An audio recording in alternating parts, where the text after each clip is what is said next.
नमस्कार दोस्तों, आप सभी में विराजमान परमपिता परमात्मा को मेरा नमस्कार।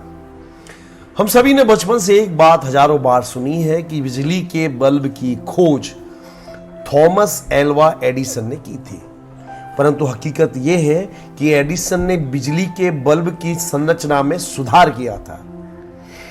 एडिसन ने 1889 में बिजली के बल्ब का पेटेंट अपने नाम पर कराया। उससे ठीक 40 वर्ष पहले बिजली के बल्ब के अलग अलग आकार के 22 पेटेंट लिए जा चुके थे। ब्रिटेन में संशोधकों ने 1835 में बिजली के बल्ब बनाने के प्रयास शुरू किए।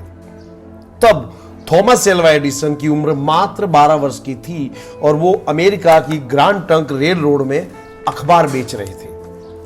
ब्रिटिश वैज्ञानिकों को बल्ब बनाने में दो समस्याएं थी। पहला, बल्ब का फिलामेंट बहुत जल्दी जल जाता था। दूसरी समस्या यह थी कि बल्ब में वैक्यूम बनाना या निष्क्रिय गैस भरना, ये डिसीजन वो नहीं ले पा रहे थे। तो एडिसन ने बल्ब की खोज नहीं की थी, बल्कि बल्ब के फिलामेंट की क्वालिटी में सुधार किया था। और इस सिद्धि की एडिसन ने अकेले ही हासिल नहीं की थी, बल्कि ढेर सारे असिस्टेंट रिसर्चर्स इस एक्सपेरिमेंट में बहुत ही कम वेतन पर एडिसन की मदद कर रहे थे। एडिसन ने कार्बोनाइज्ड धागे का उपयोग किया और यह फिलामेंट 14 घंटे 30 मिनट तक चला था। इसके बाद एडिसन ने बांस के रेशे का फिलामेंट के रूप में उपयोग किया, जो 1200 घंटे तक प्रकाश देता रहा। इसके बाद 10 वर्षों तक लोगों ने बांस के रेशे से बने हुए फिलामेंट वाले बल्ब का उपयोग करना शुरू रखा। एडिसन ने सफल होने से पहले 3000 प्रयोग किए थे, परंतु इस घटना से ठीक 10 वर्ष पहले ब्रिटेन के जोसेफ स्वान ने कार्बन फिलामेंट का उपयोग करके बल्ब बनाया था और उसका पेटेंट भी अपने नाम कराया था। इतना ही नहीं, न्यूकासल में बिजली का बल्ब जलाकर उसका सार्वजनिक प्रदर्शन भी जोसेफ स्वान ने किया था। इसके बाद साइंटिफिक अमेरिकन नामक एक जर्नल ने बिजली के बल्ब की रचना से संबंधित पूरी डिटेल मैगजीन में छापी थी और एडिसन ने इसी मैगजीन में से बल्ब का आइडिया चुराया था। हाँ दोस्तों, थॉमस एल्वा एडिसन एक महान वैज्ञानिक थे, इसमें दो राय नहीं, लेकिन वो एक छटे हुए बदमाश और एक चोर भी थे। थॉमस एल्वा एडिसन की चोरी का महापुराण की ये महज एक शुरुआत है। 19वीं शताब्दी में समाचार माध्यम बहुत कम थे, इसलिए एडिसन ने दूसरों की कई खोजों को थोड़ा बहुत बदलाव करके अपने नाम पर पेटेंट करा लिया था। और वर्तमान समय में ये बात जग जाहिर हो चुकी है कि एडिसन ने दूसरों की खोज पर अपने नाम की मोहर लगाकर अपने नाम पर रजिस्टर करा लिया था। एडिसन ने फ्लोरोस्कोप के पेटेंट अपने नाम पर दर्ज करवा लिए थे, जिसकी खोज 1985 में विल्हेम रॉन्टजन ने की थी। फ्लोरोस्कोप दोस्तों एक मशीन होता है जिसका उपयोग मनुष्य का एक्सरे लेने के लिए किया जाता है।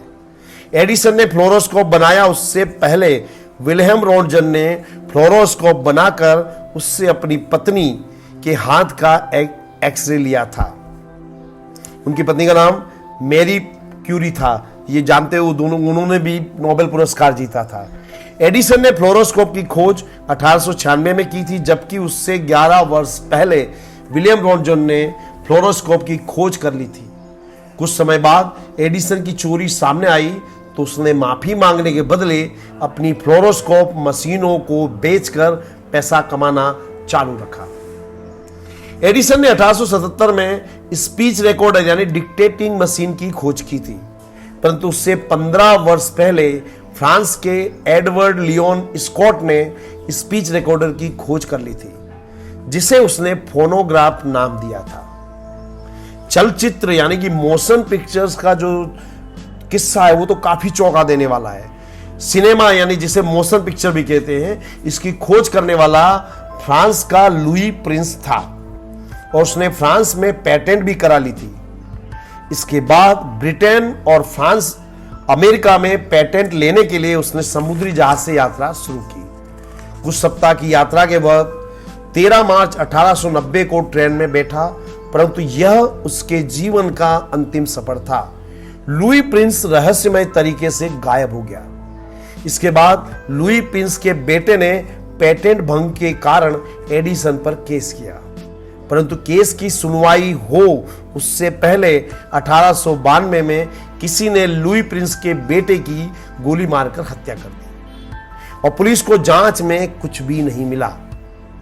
इस घटना के लिए कोई लुई प्रिंस को जिम्मेदार माने या ना माने, परंतु ये सत्य है कि मोशन पिक्चर की खोज एडिसन ने नहीं की थी।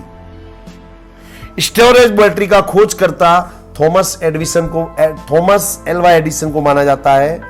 इलेक्ट्रिक कार में बिजली का उपयोग करके उसने कार चलाई थी, इसलिए उसका दावा सच माना जाता है। लेकिन आज सब जानते हैं कि बैटरी की खोज अलेक्जेंड्रो वोल्टा ने की थी। इसी तरह पावर जनरेटर की खोज एडिसन ने नहीं बल्कि 1870 में माइकल फेराडे ने की थी। वैक्स पेपर की खोज एडिसन ने नहीं बल्कि गुस्ताव ग्रे ने की थी, जो एक रिसर्चर थे। ये सारी घटनाएं बताती हैं कि थॉमस एल्वा एडिसन एक जीती जागती जेरोक्स मशीन था, जो लोगों की खोजों की जेरोक्स करके अपने नाम की मोहर लगा देता था। तो दुनिया में ऐसे कई लोग हैं जो दूसरों का आइडिया चुरा कर अपने नाम पर रजिस्टर करा देते हैं। ऐसे लोगों से सावधान। वीडियो पूरा देखने के लिए धन्यवाद। जय श्री कृष्ण। नमस्ते।